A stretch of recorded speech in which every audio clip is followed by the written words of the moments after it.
นอบน้อมแด่พระรัตนตรัยและขออนุโมทนาทุกท่านที่รับฟังขอความสุขความเจริญในธรรมจงมีแด่ทุกท่านเช้าวันนี้วันพุธที่17พฤศจิกายน2564ตรงกับวันแรม13ค่ำเดือนยี่เหนือขอเชิญท่านรับฟังรายการจำนันจาวันนี้จะพูดถึงเรื่องความหวังจำนันจาในวันนี้เป็นครั้งที่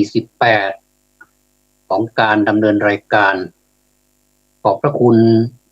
ท่านพระครูสมุวิศวัตรวรจิตโจผู้อำนวยการสถานีวิทยุแห่งนี้เป็นอย่างสูงนะครับท่านผู้ฟังทั้งหลายความหวังนั้นเป็นสิ่งที่ทุกคนมีโดยธรรมชาติ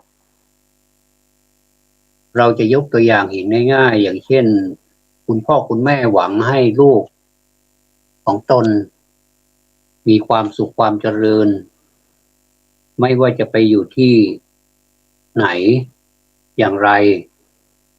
ไม่ว่าจะเล็กจะโตขนาดโตแล้วก็ยังห่วงก็ยังอยากจะถามสารทุกข์สุขดิบดังนั้นเมื่อพ่อแม่มีความรักจึงแสดงออกมาทางวาจาว่าลูกอยู่อย่างไรกินอย่างไรทำให้ลูกบางคนหรือว่าหลายคนเนี่ยเกิดความรำคาญไม่เข้าใจความหวังดีของพ่อแม่จึงเกิดไม่อยากจะพบพ่อแม่บางคนถึงขนาดนั้นความจริงแล้วท่านก็ไม่มีอะไรนะท่านเป็นห่วงเราดังนั้นข้อนี้ก็คือความหวังชนิดหนึ่งหวังให้ลูกมีความสุขความเจริญคุณครูหวังให้ลูกศิษย์ลูกหาของตนก็คือนักเรียนอาจารย์กับนักศึกษานิสิตนักศึกษาก็ต่างคนต่างหวังผู้เรียนก็หวังที่จะได้คะแนนที่ดีคือเกรดดีๆถ้าเป็นเลขก็เป็นเลข4ถ้าเป็นเกรดก็เป็นเกรด A อย่างนี้เป็นต้นอันนี้ในด้านผู้เรียนส่วนผู้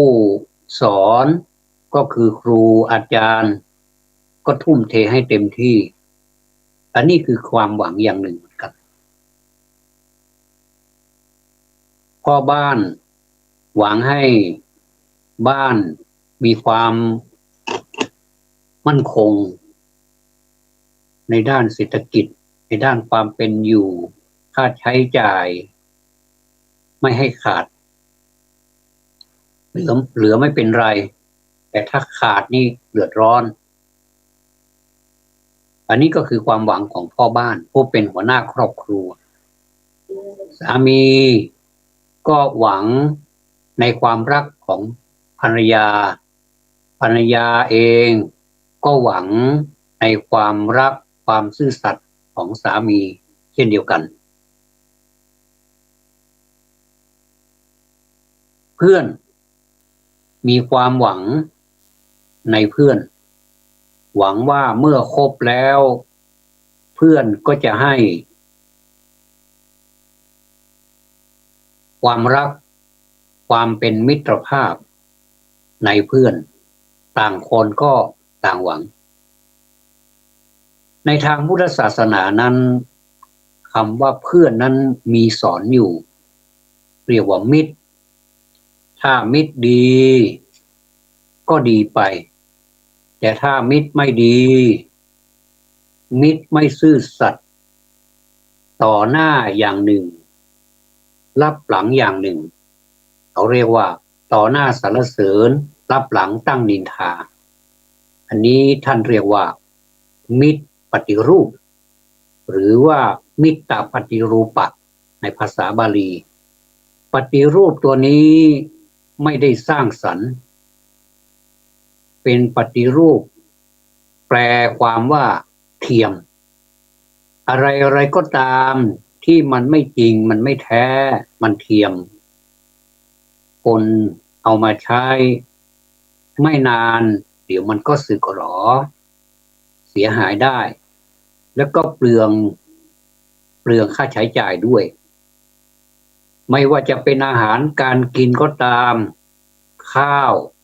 ถ้าข้าวไม่จริงข้าวปนอาหารถ้าปนเปื้อนใส่อะไรลงไปให้มันมีปริมาณมากขึ้นกว่าเก่าแล้วทำทีเป็นขายถูกอย่างนี้ก็เรียกว่าปฏิรูปปฏิรูปะก็คือไม่จริงไม่แท้ดังนั้นเนี่ยการที่เราไปพบในสิ่งที่ไม่แท้ไม่จริงเนี่ยจึงเป็นเรื่องที่หมดหวังสิ้นหวังเป็นเรื่องเศร้านะที่คนเราเจอแต่เรื่องไม่จริงแต่ถ้าเราเจอเรื่องจริงมีแต่ความหวังที่เราตั้งไว้เนี่ยอย่าไปหวังให้หมดเลยดีกว่าเอาแค่ว่าสัก50%สักครึ่งหนึ่งก็ยังมีความสุขนะมีความสุขแต่ถ้าว่าเปอร์เซ็นต์ต่ำเหลือเกินอย่างนี้คนก็ไม่อยากจะเชื่อสังคมเพราะสังคมนี้ไม่ได้สร้างความหวังอะไรให้กับเขาเลยดังนั้นตื่นขึ้นมาตอนเช้าสร้างความหวังในการทำภารกิจส่วนตัวถ้าอาบน้ำได้อาบน้ำตอนเช้านี่ดีมากเลยนะคุณผู้ฟังอาบน้ำตอนเช้านี่ดีมากเลยเพราะมันจะเป็นการกระตุ้นให้เราเนี่ยมีความคิดความอ่านคือเริ่มต้นในวันใหม่พออาบน้ำเสร็จหรือว่าจะทำงานก่อนก็ได้ล้างหน้าล้างตาเสร็จเรียบร้อยทำงานบ้านให้มันออกเหงื่อออกไขสักหน่อยให้มันได้เหงื่อสักหน่อยหนึ่งดูแสงอาทิตย์แสงเงินแสงทองต้องคิดให้มันดีคิดเป็นทางบวกแสงเงินแสงทองนี่ก็เหมือนกับเงินกับทองที่เราจะต้องหา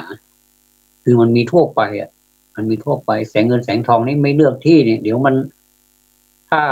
มันออกก็ออกหมดถ้ามันเวลามันมีแดดมีแดดคุณหมอท่านแนะนำว่าคุณหมอแนะนำว่าการที่ได้รับแดดตอนเช้าเนี่ยตอนประมาณตอนนี้ก็ได้เนี่ย9 โมงหน้าหนาวเนี่ยมันไม่ค่อยร้อนหน้าหนาวเนี่ยตอนนี้เข้าหนาวแล้วเดือนพฤศจิกายนกลางเดือนกว่าแล้วกลางเดือนแล้วนะก็แดดก็กำลังดีประมาณเนี้ยยืนอยู่ในท่ามกลางแดดทำอะไรก็ได้ในท่ามกลางแดดนั่นแหละจะล้างถ้วยล้างชามกวาดบ้านถูเรือนอะไรก็ได้ก็ให้อยู่ให้มันได้รับแสงแดดอันนี้เรียกว่าสร้างความหวังให้กับร่างกายของตัวเองแล้วก็สร้างเรียกว่าสร้างใจให้เปรียบเทียบแสงของพระอาทิตย์เนี่ยเป็นแสงเงินแสงทองว่าในแผ่นดินนี้มันต้องมีที่ทำกินสินะไม่ใช่ว่ามันจะหมดหวังสิ้นหวังถ้าคนเราขยันมีความเพียรแล้วก็ไม่อดตายนะคนเราเนี่ยบางทีพื้นฐานนี่ไม่มีอะไรสักอย่างเลยแล้วก็ชื่ออีกบางทีชื่อเนี่ยบางทีเนี่ยอย่างยกตัวอย่างเช่นขออนุญาตนะขออนุญาตก็ถือว่าเป็นการพูดในแง่ดีต่อท่านผู้ประสบความสำเร็จก็แล้วกันนะอันนี้ขออนุญาตกล่าวชื่อว่าคุณตันเนี่ยนะคุณตันภาสกรณทีนะ คุณตันภาสกรณทีหรือว่าเจ้าของน้ำดื่มน้ำซึ่งเป็นน้ำดื่มที่ทุกคนติดใจในรสชาติเป็นชานะเป็นชาเป็นพวกสมุนไพรเป็นนักธุรกิจที่คนจำนวนมากชื่นชอบเนี่ยก็มีชื่อและก็นามสกุลที่พูดตรงๆเลยนะที่ไม่ได้เข้าท่านักเลยนะคือมีชื่อมีความหมายไม่ดีแปลว่าไม่มีทางออกคือคำว่าตันนะอย่างเราไปเจอซอยตันเนี่ยมันจะออกไปไหนมันก็ต้องออกมาที่เดิมออกมาทางเดิมถ้าไปเจอซอยตันตรอกตันเนี่ยอย่างในกรุงเทพเนี่ยผู้พูดนี่ไปอยู่ในกรุงเทพเมื่อก่อนนี่ผมไปเจอซอยตันบ่อยเหลือเกินตรอกตันบ้างซอยตันบ้างสารพัดในกรุงเทพไม่ว่าตรอกไม่ว่าซอยนี่มันเยอะเหลือเกินไม่นับไม่ถูกว่ามันมีเท่าไหร่อันนี้ในลักษณะของถ้าไปเจอของตันอย่างเนี้ยนะก็ถือว่าวันนี้โชคไม่ดีเลยความคิดก็ตันหมดนะความคิดก็ตันหมดไม่โล่งไม่โปร่งไม่สดใสเลยอย่างเนี้ยคือความหมายไม่เข้าท่าเนี่ยนะแปลว่าไม่มีทางออกไงและเมื่อถอดรหัสออกมาเป็นตัวเลขแล้วก็ไม่ดีเท่าไหร่แต่คนก็เชื่อว่าชีวิตแบบคุณตันเนี่ยเป็นชีวิตในแบบที่หลายคนอยากเป็นในขณะที่ยังมีอีกมากมายมหาศาลที่มีชื่อที่ไพเราะเพราะพริ้งถอดรหัสแล้วออกมาเป็นตัวเลขที่ดีแต่กลับมีชีวิตที่ย่ำแย่กว่าคุณตันมากชีวิตของเราไม่ได้ขึ้นอยู่กับว่าเรามีชื่อนามสกุลอย่างไรแต่ขึ้นอยู่กับว่าเราใช้ชีวิตของเราอย่างไรมากกว่าในทางพุทธศาสนาก็เช่นเดียวกันไม่ได้เน้นถึงชื่อนามสกุลหรือว่ารูปลักษณ์หน้าตาร่างกายอะไรนี่ไม่ได้เน้นแต่เน้นความประพฤติเป็นที่น่าสังเกตและก็น่าห่วงอยู่อย่างหนึ่งก็คือว่าคนในสังคมชอบพูดกันมากกว่าการกระทำแต่ถ้าพูดด้วยกระทำด้วยในสิ่งที่ดีเป็นสิ่งที่ถูกต้องอย่างนี้พูดเถอะทำเถอะไม่เป็นไรแต่ถ้าพูดอย่างเดียวไม่ทำอันนี้อันตรายยิ่งถ้าพูดในสิ่งที่มันไม่ถูกต้องคือเป็นมิจฉาทิฏฐิในมรรคแปดมรรคมีองค์แปดก็ยิ่งไปกันใหญ่อีกเพราะฉะนั้นนี่ไม่ว่าอะไรก็ตามถ้าแค่พูดออกมาก็เห็นผลเสียแล้วอย่างเนี้ยถามว่าน่าประพฤติปฏิบัติตามไหมอันนี้ก็ขอฝากท่านผู้ฟังเอาไว้ด้วยอันนี้เป็นเรื่องที่น่าเป็นห่วงในสังคมเพราะว่าคนเราเนี่ยมันส่วนใหญ่แล้วเราก็ยังไม่สำเร็จอะไรเพียงแต่เรารู้จักพระพุทธศาสนาและเรา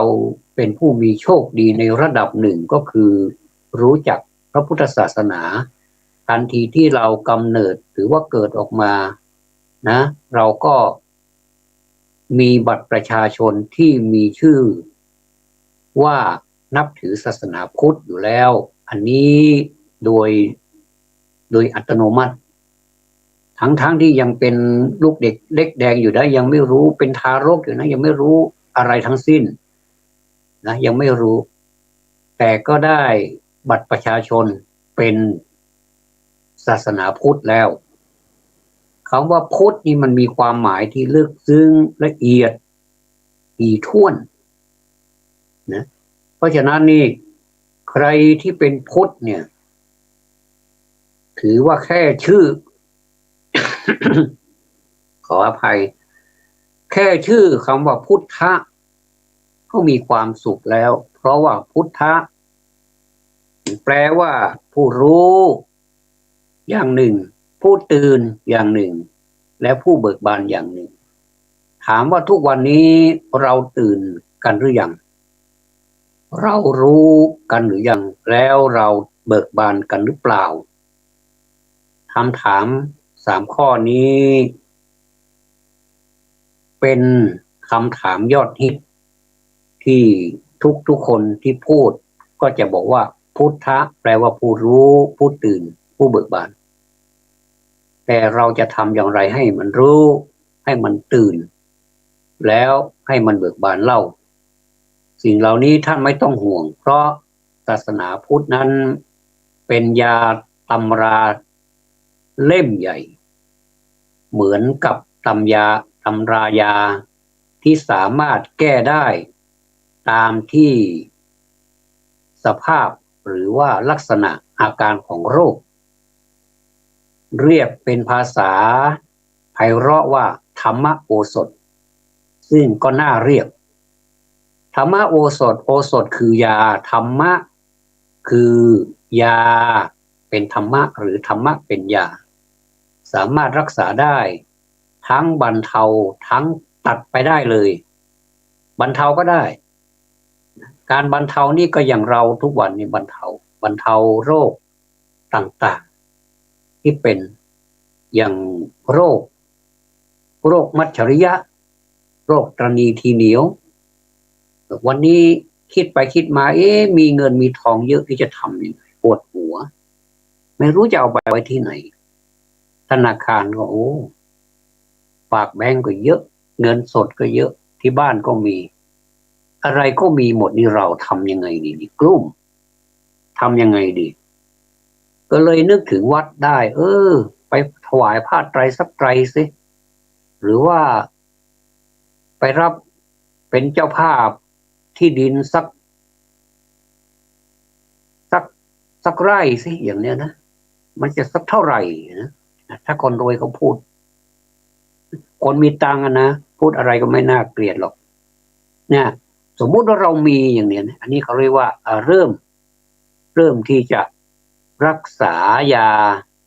เพื่อจะเอามาแก้โรคอัจฉริยะไม่ใช่โรคมัจฉริยะขออภัยโรคมัจฉริยะคือความตระหนี่ทีเหนียวมันก็ได้ผลนะก็ไ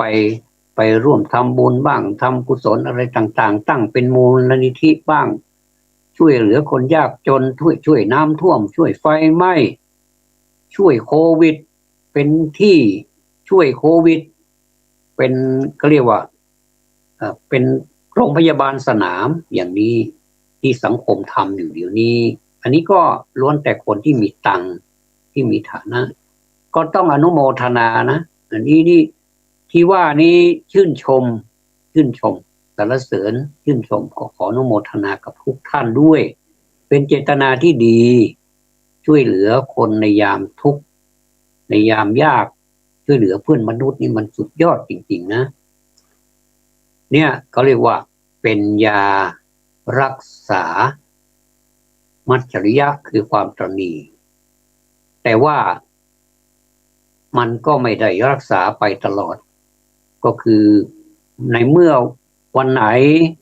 ถ้ามันอยากตระหนี่อีกมันก็ตระหนี่แม้แต่สลึงเดียวก็ยังไม่ให้กระเด็นเลยอย่างนี้อันนี้เขาเรียกว่ากลับมาเป็นอีกแล้วโรคนี้กลับมาเป็นอีกแล้วทีนี้ถ้าเราไม่อยู่ใกล้ชิดธรรมะแล้วเราไม่สนใจธรรมะฝึกบ่อยๆอ่านหนังสือธรรมะบ่อยๆอ่านหนังสือแล้วแปลตีความให้มันแตกด้วยขบให้มันแตกมันถึงจะได้กินเนื้อในถ้าขบไม่แตกเปลือกมันแข็งกินเนื้อในไม่ได้ก็ทิ้งขว้างไปหรือทุบขว้างไปเลยแหลกเหลวไปเลยอย่างเนี้ยมันไม่มีประโยชน์จะต้องใช้วิธีการแกะเปลือกเพื่อไปกินข้างในเพราะธรรมะมันอยู่ข้างในนู่นมันเป็นเนื้ออยู่ข้างในอร่อยมากหอมหวานอร่อยเนี่ยเพราะฉะนั้นนี่ถ้าเรายังประมาทคิดเราทำบุญไปแล้วแล้วก็แล้วกันไป ถือว่าเราไม่มัจฉริยะแล้วนะเราไม่ตระหนี่ทีเหนียวแล้วนะใครจะมาว่าเราเนี่ยเป็นคนตระหนี่ทีเหนียวนี่ไม่ได้แล้วนะอย่างเนี้ยแต่ความจริงสิ่งที่ท่านทั้งหลายทำคนก็สรรเสริญคนก็ยินดีไม่รู้จบก็คือนึกถึงท่านเมื่อไหร่แล้วก็มีความปลื้มปิติคนในสังคมเป็นอย่างนี้ใครทำความดีอะไรเห็นหน้าได้ยินชื่อก็มีความปิติแล้วนะคนที่มีความใจกว้างขวางเนี่ยนะใจกว้างขวางเหมือนน้ำทะเลเหมือนน้ำมหาสมุทรอย่างนี้นะใจกว้างขวางก็มีคนกล่าวถึงอยู่ตลอดเวลาเลยอย่างอื่นก็เช่นเดียวกันถ้าโรคอะไรโรคขี้เกียจนะเป็นโรคขี้เกียจโรคเกียจคร้านเกียจคร้านดีกว่านะโรคเกียจคร้านเกิดขึ้นเราจะทำยังไงก็ไปดูในหมวดที่มันไปรักษาความเกียจคร้านของเราอ๋อมีนี่เองความเกียจคร้านความย่อท้อไม่มีกำลังใจอะไรก็ไปเสริมกำลังใจด้วยความเพียรพยายามวิริยะแล้วก็บวกกับอดทนด้วยขันตินะขันติความอดทนเขาจะมีเป็นหมวดว่าอะไรมันแก้อะไรนะเพราะฉะนั้นนี่ไม่ต้องห่วงว่าในตำรานะแก้ธรรมโอสถเนี่ยมีหมดเลยนะบางทีถ้าเราไม่ปฏิปต่อกันมันก็จะแก้ไปเป็นอย่างแล้วมันก็กลับมาเป็นอีกเหมือนเป็นหวัดถ้าไม่รักษาร่างกายให้อบอุ่นกินของเย็นอย่างนี้นะหรือว่าประมาทในชีวิตไม่ดูแลในเรื่องอาหารการกินเรื่องอากาศไม่ถ่ายเทแล้วก็ทำให้สภาพของการหายใจเนี่ยไม่คล่องแล้วก็เป็นหวัดเป็นแบบเรื้อรังอันนี้มันก็เมื่อไปกินยาแล้วมันก็หายเดี๋ยวมันก็เป็นหนึ่งมันก็หายไปอันนี้ก็ไม่ขาดอีกก็ต้องมีวิธีอย่างอื่นที่ทำให้มันหายนานๆหายคือนานๆเป็นเนี่ยมันเป็นเรื่องของธรรมชาติแต่มันเป็นบ่อยนี่มันเป็นเรื่องที่ผิดธรรมชาติมันจะต้องมีอะไรที่มันแก้ได้มันทางออกมันมีเพราะฉะนั้นธรรมโอสถของพุทธศาสนานี้จึงมีความสำคัญนะเราอย่าไปมองข้ามเลยว่ามันไม่สำคัญอย่างนิวรณ์มันเกิดอย่างเนี้ยนิวรณ์นี่ก็คือเครื่องกั้นความดี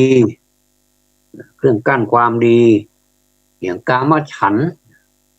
นทะนี่ก็แปลเป็นภาษาชาวบ้านว่าก็คือการพะวงรักพะวงในความรักปลูกต้นรักไว้พะวงนะเรียกว่าพะวงรักปลูกต้นรักไว้ถ้าต้นรักนั้นเป็นต้นรักในทางธรรมะรักเพื่อจะให้ผู้อื่นได้มีความสุข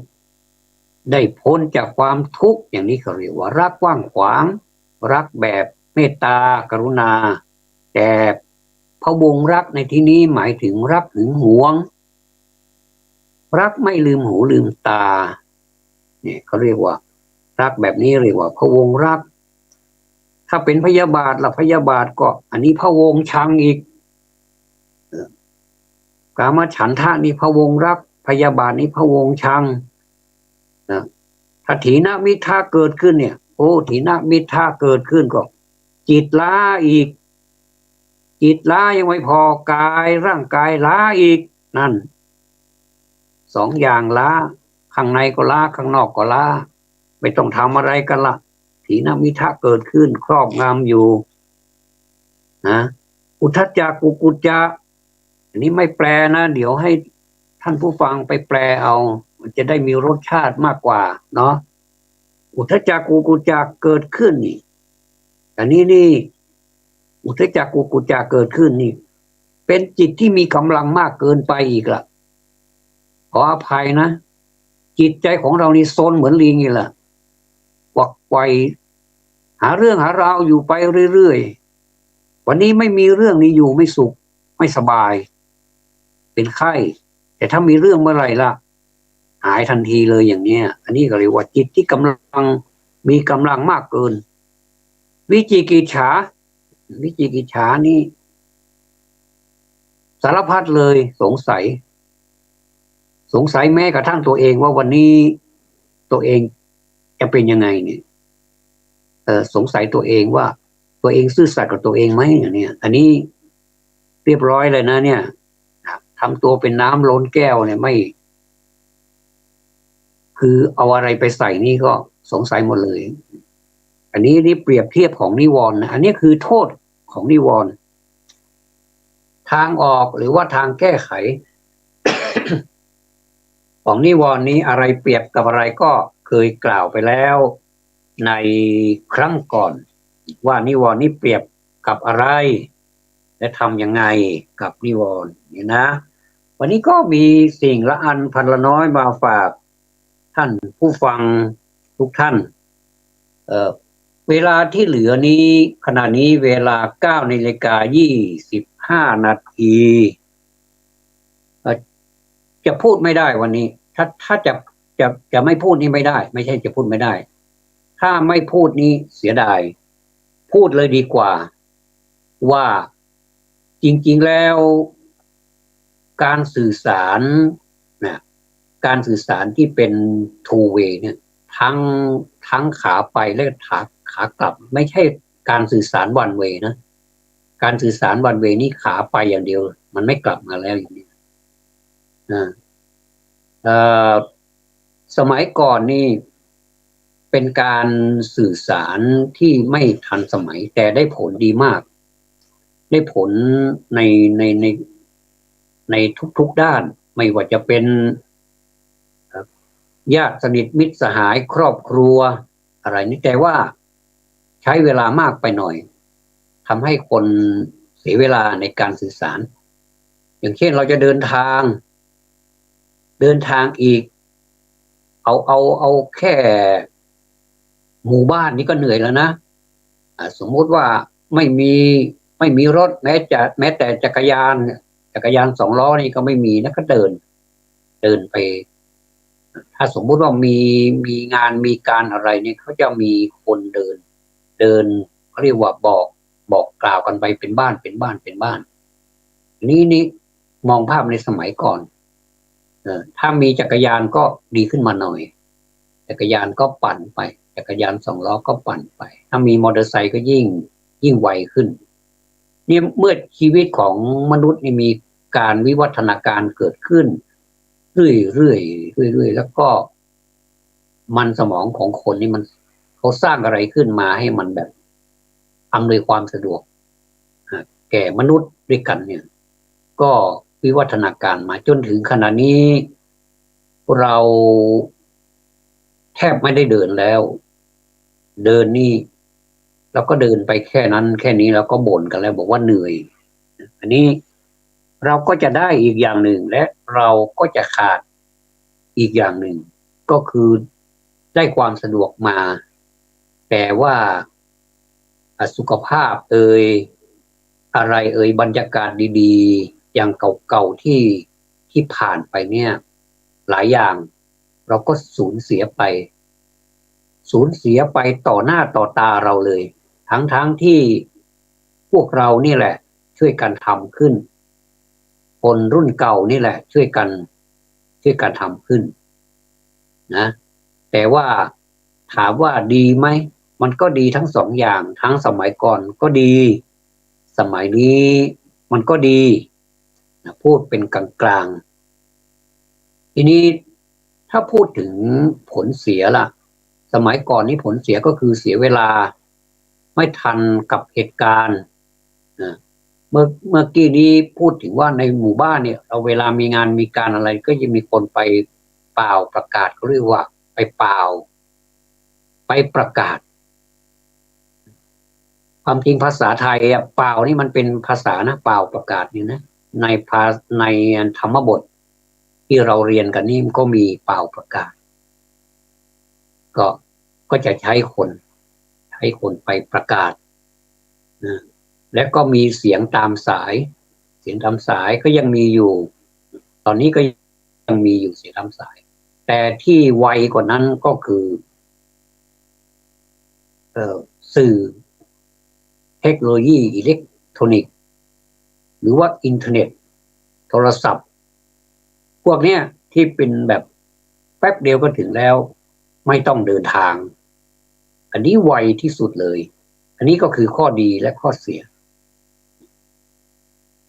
ข้อเสียของสมัยก่อนก็คือเสียเวลาแต่ข้อดีก็คือได้ปฏิสัมพันธ์ซึ่งกันและกันพบเจอกันบางทีไปเปล่าประกาศมืดค่ำยังไม่ได้กลับบ้านเขาก็เรียกกินข้าวเย็นด้วยก็นั่งกินข้าวด้วยกันไม่ว่าบ้านไหนก็เรียกได้ทั้งนั้นแล้วกินได้ทั้งนั้นก็คือไม่ใช่ญาติก็เหมือนญาตินะไม่ใช่ญาติก็เหมือนญาติก็ถือว่ากินได้หมดเลยขึ้นบ้านไหนก็ได้กินบ้านนั้นเลยอันนี้กินด้วยความเต็มใจจริงๆนะไม่ได้เสแสร้งว่าเรียกมากินตามมารยาทเท่านั้นไม่ใช่ไปมืดที่ไหนค่ำที่ไหนก็กินข้าวก่อนแล้วค่อยกลับบ้านพอกินข้าวเสร็จเรียบร้อยอิ่มหนำสำราญก็กลับบ้านไปถึงบ้านก็ไม่ได้กินข้าวแล้วก็อิ่มมาแล้วอย่างนี้นี่ก็คือได้ทีนี้ถ้าพูดต่อไปนี้ท่านผู้ฟังรวมทั้งผู้พูดด้วยก็ต้องทำใจเป็นกลางว่ามันเกิดความเสียหายอย่างไรเกิดความดีอย่างไรนะสิ่งที่จะพูดต่อไปนี้ก็คือเทคโนโลยีที่เรากำลังใช้นี่แหละที่เรากำลังพูดอยู่นี้ก็เทคโนโลยีเกี่ยวกับอินเทอร์เน็ตเกี่ยวกับการใช้สัญญาณแม่เหล็กคลื่นแม่เหล็กมันดีมากอันนี้ถ้าใช้ดีนะดีมากเลยอย่างเนี้ยอันนี้เป็นข้อดีเลยแล้วก็ประหยัดค่าใช้จ่ายในการเดินทางนั่งอยู่ที่นี่นั่งอยู่ในห้องนี่แต่เสียงไปออกที่สถานีนู่นแล้วก็บันทึกเป็นคลิป YouTube หรือว่า Facebook ไว้ด้วยอันนี้มันเป็นความดีที่เราเห็นแต่ก็มีอีกหลายอย่างที่มันดีมากด้วยนะต่อไปนี้เราจะพูดถึงสิ่งที่มันเสียด้วยนะมันต้องมีทั้งเสียทั้งดีทั้งดีทั้งเสียในดีมีเสียในเสียมีดีนะผลร้ายที่เกิดจากคลื่นแม่เหล็กที่ชัดเจนเนี่ยอันนี้ต้องขอบคุณอาจารย์อัชราวดีวงศ์สกลนะซึ่งผู้พูดได้ไปอ่านหนังสือของท่านก็เป็นคนชอบอ่านหนังสือนะก็เลยเอานำมาฝากเพื่อจะเป็นประโยชน์กับพวกเราบ้างผลร้ายนี่มันก็มีอยู่ 4-5 ข้อด้วยกันถ้าพูดวันนี้ไม่จบวันพรุ่งนี้ก็จะต่อได้นะเอาเวลาว่านะขณะนี้ 9:33 นาทีผลร้ายที่เกิดนี่ที่ชัดเจนก็คือ 1. ขาดสติสัมปชัญญะสติคือในที่นี้หมายถึงสัมมาสติก็คือสติที่ชอบที่ถูกต้องเป็นเพียงแต่ได้รู้ตัวว่ากำลังท่องโซเชียลอยู่แต่ความจดจ่อตั้งมั่นมันไม่มีนะกลายเป็นจิตที่โลนลานรีบอ่านรีบเสพรีบไปรับรู้เรื่องอื่นต่อไปเนี่ยติดตามเรื่องนั้นไปสู่เรื่องนี้ไม่รู้อะไรเป็นอะไรวันๆก็เป็นอย่างนี้เมื่อจิตจดจ่อไม่ได้ก็เป็นสมาธิไม่ได้ทีนี้ก็ยุ่งละสิมันก็เป็นการนำไปสู่การเป็นคนมีสมาธิสั้น ที่ผู้ใหญ่มักจะโทษเด็กว่าเด็กคนนี้อย่าไปสอนเขามากเลยเด็กสมาธิสั้นผู้ใหญ่ก็เช่นเดียวกันผู้ใหญ่ก็สมาธิสั้นเหมือนกันนะต้องยอมรับในความจริงข้อนี้จริงๆแล้วไม่อยากจะพูดแต่ว่าต้องพูดเพราะถ้าไม่ได้พูดมันรู้สึกอึดอัดเหลือเกินก็พูดไปเลยดีกว่าเมื่อสมาธิสั้นก็นำไปสู่กระบวนการคิดพิจารณาที่มันด้อยคุณภาพด้อยคุณภาพยังไง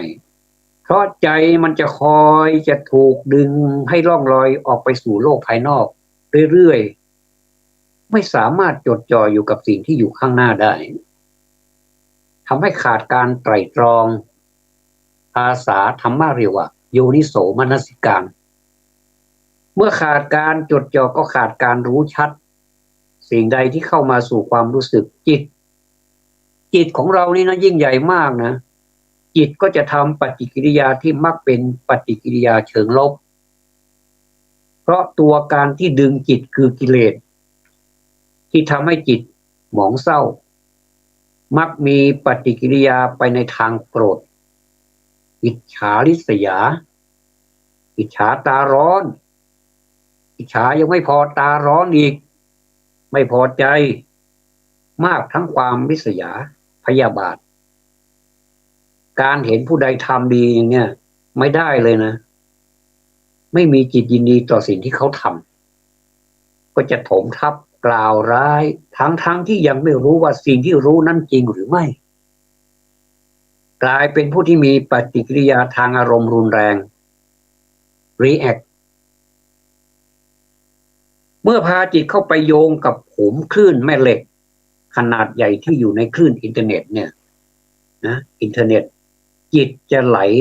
ลงสู่ที่ต่ำไปเรื่อยๆเหมือนกับน้ำที่ไหลลงสู่ที่ต่ำทุกท่านเห็นด้วยไหมว่าเรากำลังเผชิญกับปัญหาเหล่านี้หรือว่าท่านเฉยๆเนี่ยพุทธะนะพุทธะแปลว่าผู้รู้ผู้ตื่นนะผู้รู้ผู้ตื่นผู้เบิกบานถามว่าเราเบิกบานกันจริงหรือเปล่าหรือว่าเราเบิกบานกันชั่วคราวในขณะที่เราดูแล้วก็ลืมไปเลยอย่างเงี้ยอันนี้น่าห่วงนะอันนี้แค่ข้อที่1นะผลร้ายขาดสติสัมปชัญญะไม่เป็นตัวของเราแต่ถ้าพูดถึงสิ่งที่มีคุณอนันต์ก็มีคุณอนันต์มากเลยเช่นเราจะดู YouTube เป็นคลิปที่เป็นประโยชน์ในการปลูกมะเขือปลูกพริกหว่านคะน้าหว่านผักบุ้งทำอะไรก็ได้ที่มันเป็นเกษตรพืชล้มลุกเก็บทุกวันขายได้ราคาดีนะแล้วก็ไม่เป็นพิษเป็นภัยไม่มีสารเร่งไม่ต้องไปฉีดยาไม่ต้องพ่นยาอะไรเลยถ้าอย่างนี้น่าดูอาตมาดูบ่อยๆดูบ่อยมากเลยแล้ววิธีการต่อตาต่อกิ่งวิธีการทำสวนวิธีการซ่อมสิ่งที่มันเสียหายไปแล้วให้มันกลับมาดีไม่ต้องเสียตังค์ซ่อมก็เหมือนกับได้ของใหม่แล้ววิธีการเก็บรักษาอาหารการถนอมอาหารการบำรุงสุขภาพมีเยอะแยะไปหมดเลย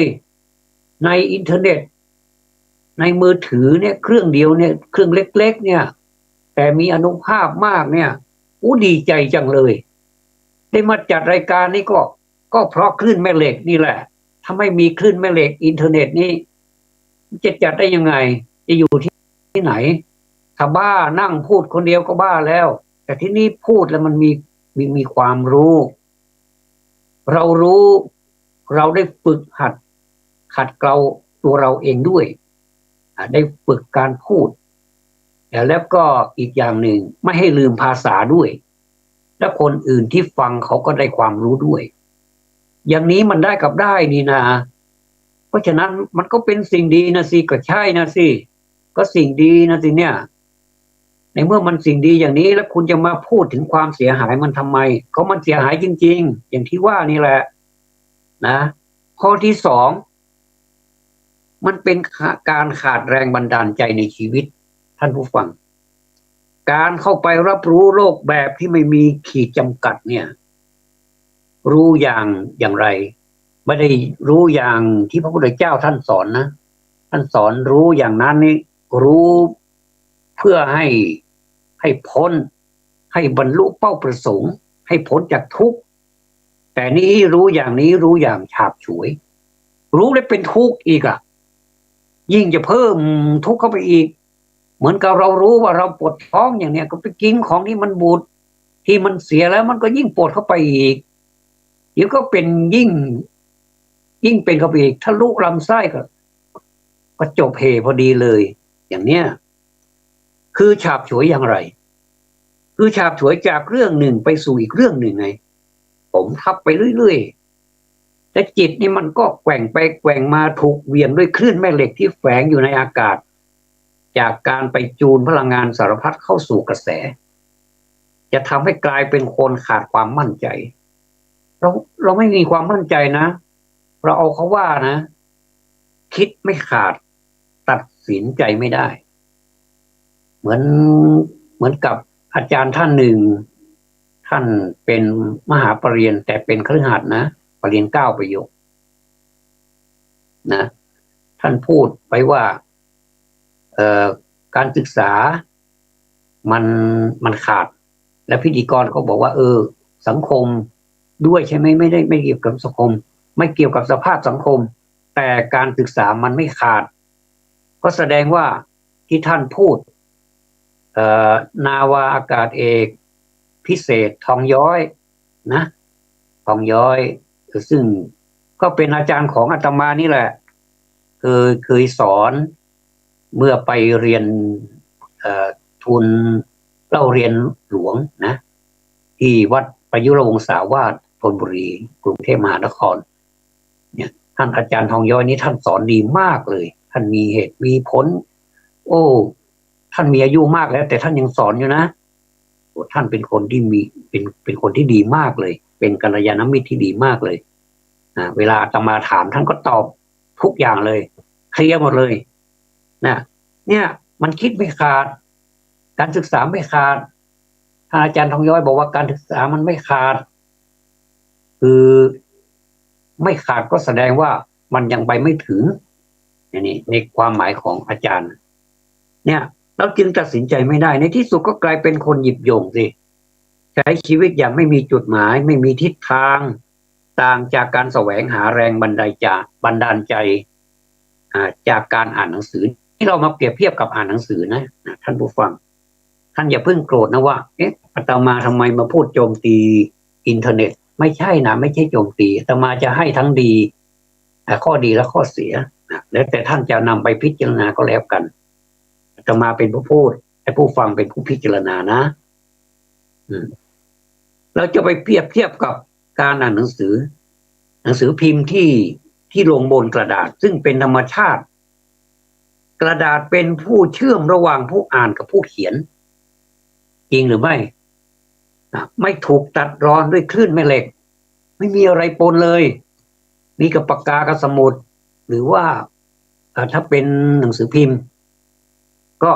จะสื่อถึงผู้สื่อถึงแล้วก็ถึงผู้รับสื่อสารกันไปมาผู้อ่านมีช่องว่างให้ซึมซับเรื่องราวให้ไตร่ตรองแล้วเนื้อกระดาษยิ่งเป็นกระดาษถนอมสายตาเนี่ยดูและสบายตามากเลยกระดาษไม่ได้ขาวจ้วะเลยนะก็เป็นกระดาษแบบถนอมสายตาจะออกไปทางเหลืองๆหน่อยนะไม่สว่างจ้าเกินไปก็จะทำให้จิตใจรู้สึกสงบนะแล้วก็ยิ่งเป็นเรื่องที่มีคุณค่าต่อจิตใจก็ยิ่งซึมซับนะอย่างเราเขียนบทความธรรมะอย่างเนี้ยนะเพื่อเตือนคนนั้นคนนี้อย่างเนี้ยเตือนคนให้มีสติสัมปชัญญะอย่างเนี้ยสอนลูกสอนหลานเนี่ยเราเขียนในกระดาษเนี่ยแต่เราก็เก็บไว้ลูกหลานมาเปิดอ่านก็ยิ้มนะโอ้มีความสุขนะมันก็จะซึมซับได้มากขึ้น การแสวงหาแรงบันดาลใจนี่จึงเกิดจากการอ่านหนังสือไม่ใช่จากการท่องเว็บเหมือนกับปัจจุบันนี้อันนี้เป็นห่วงนะเป็นห่วงสังคมของเราเพราะว่าคนที่สร้างขึ้นมานี่เขาก็เดือดร้อนเหมือนกันนะบอกว่าถ้ารู้อย่างนี้ถึงรวยยังไงก็ไม่ทำแต่ว่าเดี๋ยวนี้มันเอาไม่ได้แล้วนอกจากเราจะมาแก้ไขกันทีหลังได้ถ้าเราแก้ไขเราไม่ได้แก้ตัวได้ทีนี้ลักษณะฉาบฉวยในโลกโซเชียลเนี่ยเพราะเป็นการเผยแผ่ทางอินเทอร์เน็ตเนี่ยทำให้ความเข้มข้นในธรรมที่แผ่ลงไปถูกตัดรอนตัดทอนกำลังลงเช่นกันแม้ผู้อ่านจะรู้สึกมีจิตตื่นในขณะที่อ่านอันนี้หมายถึงอ่านอินเทอร์เน็ตนะแต่ในเวลาไม่นานก็จะลืมมันเป็นไปได้ยังไงเนี่ยแทนที่มันจะจำกลับลืมและความตั้งใจมั่นนี่ก็จะหดหายไปหมดมันก็ตั้งใจมั่นอะไรก็ที่จะเปลี่ยนแปลงตัวเองความดีงามก็จะจางไปด้วยเพราะรากฐานในการรับธรรมะนี่ไม่เข้มแข็งต่างจากการฟังเทศเนี่ยการฟังเทศอย่างการฟังเทศฟังบรรยายธรรมไม่ว่าภิกษุสามเณรรูปไหนท่านจะบรรยายธรรมในรูปแบบไหนท่านจะเทศภาษาพื้นเมืองภาษาไทยกลางหรือเทศเป็นภาษาอย่างอื่นก็ถือว่าเป็นการฟังเทศตรงตัวตรงประเด็นหรือการอ่านหนังสือนี่ก็ตามเมื่ออ่านแล้วจิตมันจะตื่นอันนี้เป็นพุทธะไหมพุทธะแปลว่าผู้รู้ผู้ตื่นไม่ใช่หรือนะเมื่ออ่านแล้วจิตมันจะตื่นและมีความรู้สึกหนักแน่นในการเปลี่ยนตัวเองนะธรรมะต่างๆที่มียอดกดไลค์ก็เช่นกันเราไม่อาจคาดหวังความเปลี่ยนแปลงผ่านยอดไลค์ได้เลยใช่ไหมด้วยหลักการเดียวกันก็คือการถูกทอนกำลังผ่านคลื่นแม่เหล็กผู้อ่านจะตื่นชั่วขณะที่อ่านเท่านั้นเองแล้วกระแสนั้นก็จางหายไปอย่างรวดเร็วจึงไม่มีใครตื่นอย่างแท้จริงมาสู่การเดินทางของผู้รู้แจ้งผ่านอินเทอร์เน็ตได้โซเชียลมีเดียเป็นได้เพียงทางผ่านของทุกเรื่องราวและเป็นช่องทางสร้างรายได้ของผู้รู้วิธีและรู้จักเล่นกับความฉาบฉวยหากจะมีอะไรที่สะดวกก็คงเป็นช่องทางซื้อสินค้าโดยไม่ต้องฝ่ารถติดอันนี้ก็เป็นส่วนดีนะไม่ต้องสตาร์ทรถไม่ต้องเอารถยนต์รถมอเตอร์ไซค์ออกไปเองสั่งทางอินเทอร์เน็ตเดี๋ยวก็มาแล้วจ่ายเงินปลายทางสบายมากนะเนี่ยแล้วก็การค้นหาความรู้ผ่าน Google นอกนั้นล้วนเต็มไปด้วยช่องทางที่เป็นภัยกับจิตวิญญาณโอ้อาจารย์ท่านพูดดุเดือดมากเลยนะผู้พูดก็เลยอดไม่ได้ที่จะต้องนำมาเสนอท่านผู้ฟังอาจารย์อัชราวดีวงศ์สกลคนนี้ท่านก็เป็นนักปฏิบัติธรรมตัวยงท่านหนึ่งนี่เอาแค่ข้อ2ก็พอแล้วข้อ3นี้เอาไว้ต่อในวันพรุ่งนี้ถ้ายังมีชีวิตอยู่ถ้ายังมีบุญที่จะดูโลกนี้ต่อไปอยู่นะก็จะได้พูดกันต่อไปจะมีข้อ3ข้อ4ข้อ5นะทุกข้อนั้นก็เป็นข้อที่หวังดีทั้งนั้นวันนี้นะคุณผู้ฟังทุกท่านที่พูดมานี้พูดด้วยความจริงใจจากใจสู่ใจท่านผู้ฟังขอให้คำพูดทุกคำพูดไม่ว่าจะพูดแบบไหนก็พูดออกมาจากใจแล้วขอให้คำพูดนี้เข้าไปสู่จิตใจของผู้ฟังด้วยเรียกเป็นภาษาว่าหัตถเยนิเรตพยุตตกังก็คือเข้าไปอยู่ในหทัยของผู้ฟังด้วยเพราะการทำการพูดการคิด ถ้าเราไม่เก็บมาใส่ใจมันก็เท่ากับฟังไปแล้วก็เปล่าถ้าเก็บมาใส่ใจเมื่อไหร่ฟังไปแล้วมันเกิดผลส่วนจะเป็นผลดีหรือผลไม่ดีจะเป็นยาแก้โรคของผู้ฟังผู้เป็นโรคแต่ละโรคได้หรือไม่นั้นก็อยู่ที่ความศรัทธาความเชื่อมั่นการเก็บเอาเนื้อหาสาระมาพิจารณาโดยโยนิโสมนสิการคือรู้จักแยกแยะว่าอะไรผิดอะไรถูกอะไรจริงอะไรไม่จริงอะไรแท้อะไรเทียมอะไรเป็นมิตรแท้อะไรเป็นมิตรเทียมอันไหนเป็นศัตรู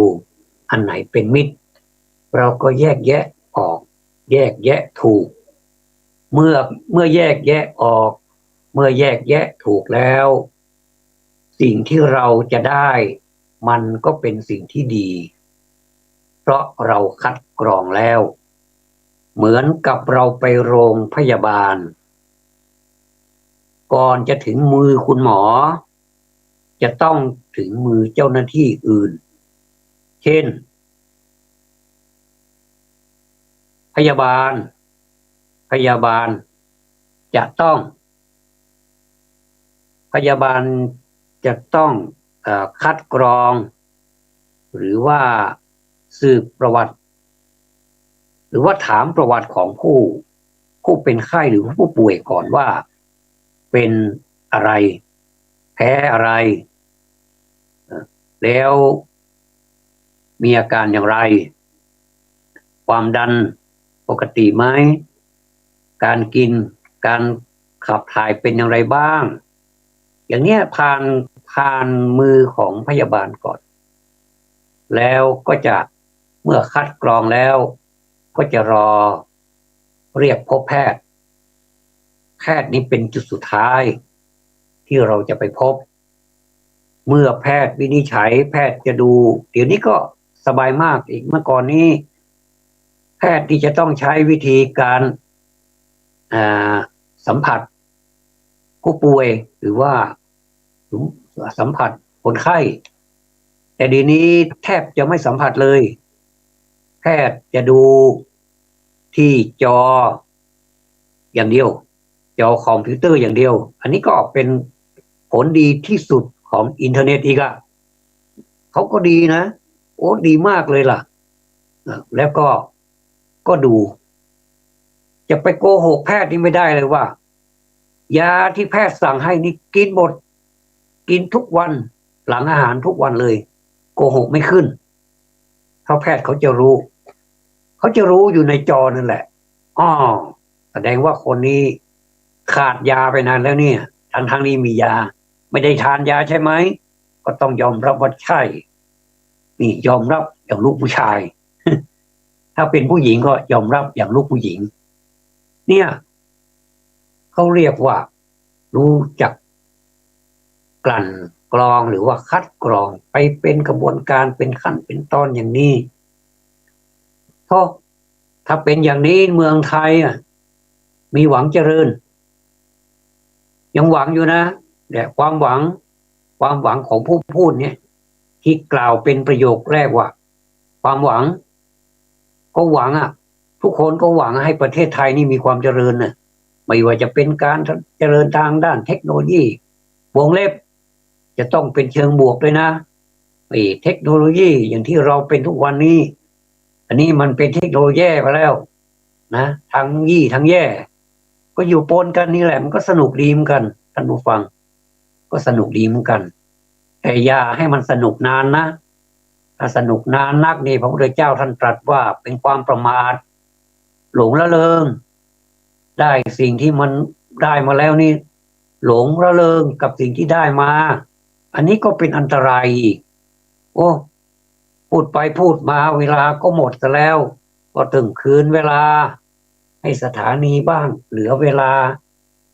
ไว้นิดหน่อยก็ต้อง ขอมอบธรรมะที่ได้พูดมาในวันนี้ด้วยความจริงใจให้ท่านผู้ฟังได้นำไปพินิจพิจารณาฝากไว้ด้วยขอกราบขอบพระคุณท่านพระครูสมุวิศวัตรวรจิตโจท่านผู้อำนวยการสถานีวิทยุ104.50 เมกะเฮิรตซ์ FM ของมหาวิทยาลัยเชียงใหม่เป็นผู้อุปถัมภ์และขอความสุขความเจริญจงมีแด่ท่านผู้ฟังทุกท่านเจริญพร